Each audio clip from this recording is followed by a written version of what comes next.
सभी शिक्षक साथियों और प्यारे विद्यार्थियों को मेरा नमस्कार। जैसा कि आप सभी को पता है कि कक्षा 8 में सरकारी विद्यालयों में पढ़ रहे विद्यार्थियों के लिए इस समय NMMS एग्ज़ाम 2022 के लिए रजिस्ट्रेशन चल रहे हैं।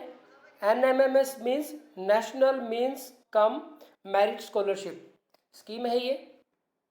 इसके रजिस्ट्रेशन किस तरह से करने हैं, आइए इसके बारे में हम जान लेते हैं।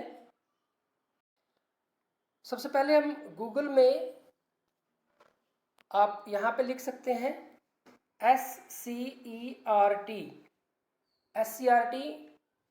हरियाणा लिख सकते हैं, SCERT गुरुग्राम लिख सकते हैं, या सिर्फ SCERT लिख दें तो आपके पास यहाँ सबसे ऊपर ये देखो, ये आ गया हमारे पास SCERT हरियाणा गुरुग्राम। तो आप इस पर क्लिक कर देंगे तो ये आपको SCERT हरियाणा की जो वेबसाइट है, मेन वेबसाइट है, उस पर लेके चले जाएंगे।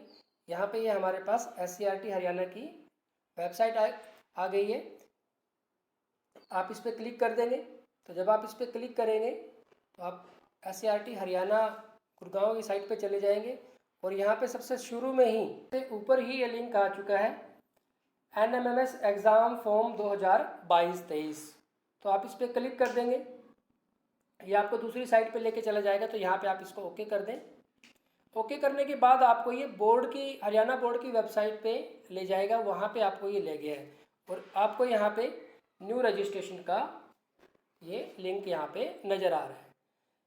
आप चाहें तो हरियाणा बोर्ड की साइट पे जाके भी इस जगह पे पहुँच सकते हैं। आइए एक बार उसको भी देख लेते हैं। तो इसके लिए आप क्या करेंगे, फिर इसी तरह से हम गूगल पे BSCH लिख देते हैं, board of school education Haryana, BSCH आप लिखेंगे तो BSCH पे आप यहाँ पे क्लिक करेंगे तो यहाँ पे देखो आपके पास ये हरियाणा बोर्ड की वेबसाइट आ गई है। आप इस पर क्लिक कर देंगे और इसके बाद ये मेन वेबसाइट पे आप क्लिक कर देंगे।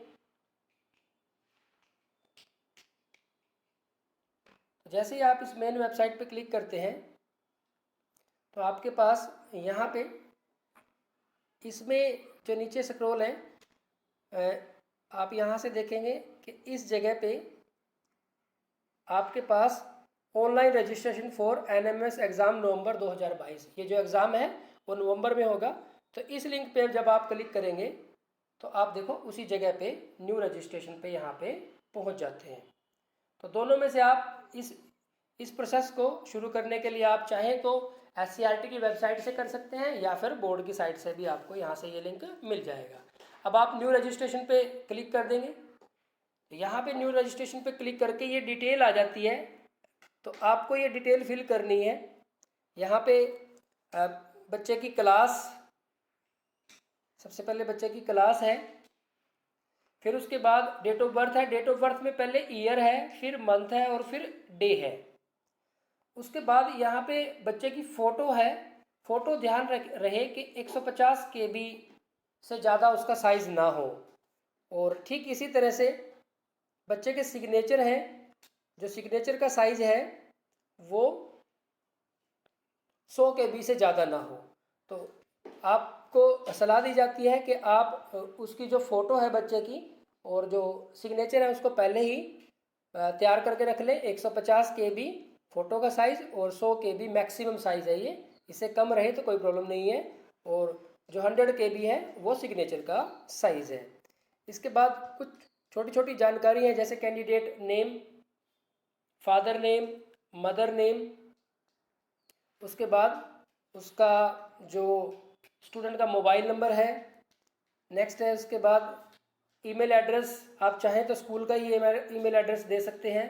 बच्चे का आधार नंबर, उसके बाद जेंडर मेल है या फीमेल है चूज़ करें। उसके बाद आ गया एरिया है, कौन से एरिया से बिलोंग करता है, अर्बन एरिया में बच्चा पढ़ रहा है या फिर अर्बन एरिया या फिर जो रूरल एरिया है उसमें वो रह रहा है। इसके बाद उसका जो एड्रेस है वो हमें फिल करना है। पिन कोड, कैटेगरी ध्यान से, बच्चे की कैटेगरी ध्यान से सिलेक्ट करनी है क्योंकि इसका बड़ा रोल रहता है फाइनल सिलेक्शन लिस्ट में।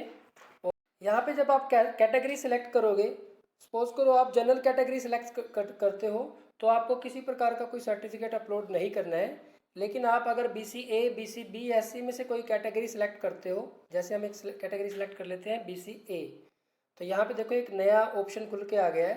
आपको क्या करना पड़ेगा, फिर यहाँ पे वो जो कास्ट सर्टिफिकेट है वो अपलोड करना है। अगर बच्चे का कास्ट सर्टिफिकेट मजिस्ट्रेट से बना हुआ है, तहसीलदार से बना हुआ है, तो आप यहाँ पे उसको अपलोड कर दोगे।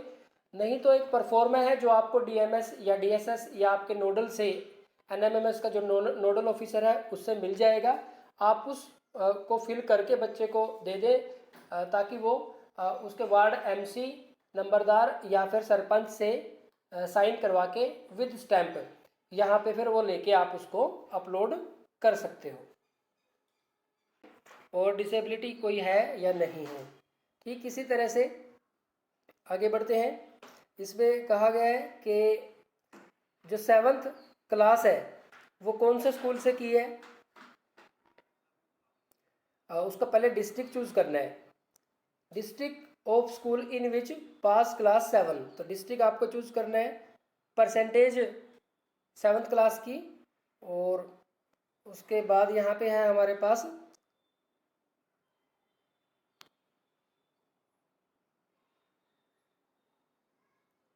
परसेंटेज के बाद है कौन सा स्कूल है। ये सारे स्कूल की लिस्ट आपको दिखा देगा इसमें, आपको उसमें से अपना स्कूल चूज करना है। और ये जो स्कूल है वो कहाँ पे है, अर्बन एरिया में है या फिर रूरल एरिया में है।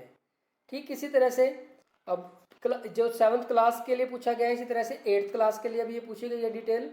आप यहाँ पे कि डिस्ट्रिक्ट कौन सा है जिसमें वो 8th क्लास में बच्चा पढ़ रहा है, उसका जो स्कूल है कौन सा है, और वो जो स्कूल है वो अर्बन एरिया में है या फिर रूरल एरिया में है, और टेलीफोन नंबर अगर कोई है तो।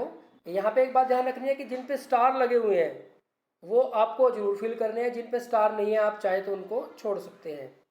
इसके बाद है जो पेरेंटल इनकम का इसमें कॉलम है, इसमें देखो 2 ऑप्शन आते हैं आपके पास, 3,50,000 रुपये तक या फिर 3,50,001 रुपये से ज़्यादा। तो इन 2 ऑप्शन में से कोई सा ऑप्शन आपको सेलेक्ट करना है। बच्चे का विलेज और उसका ब्लॉक कौन सा है, ब्लॉक और मोबाइल नंबर। उसके बाद आप एक बार इसको चाहें तो पहले सेव कर सकते हैं, और अगर आपको लगता है कि सारी डिटेल ठीक भरी गई है तो आप फाइनल सबमिट भी कर सकते हैं। तो फाइनल सबमिट कर देंगे, उसके बाद आपके पास प्रिंट का ऑप्शन आ जाएगा। तो जो रजिस्ट्रेशन आपने किया है उसका आप प्रिंट अपने पास रख सकते हैं। तो ये थी NMMS एग्ज़ाम नवंबर 2022 के रजिस्ट्रेशन से संबंधित जानकारी। Thank you very much.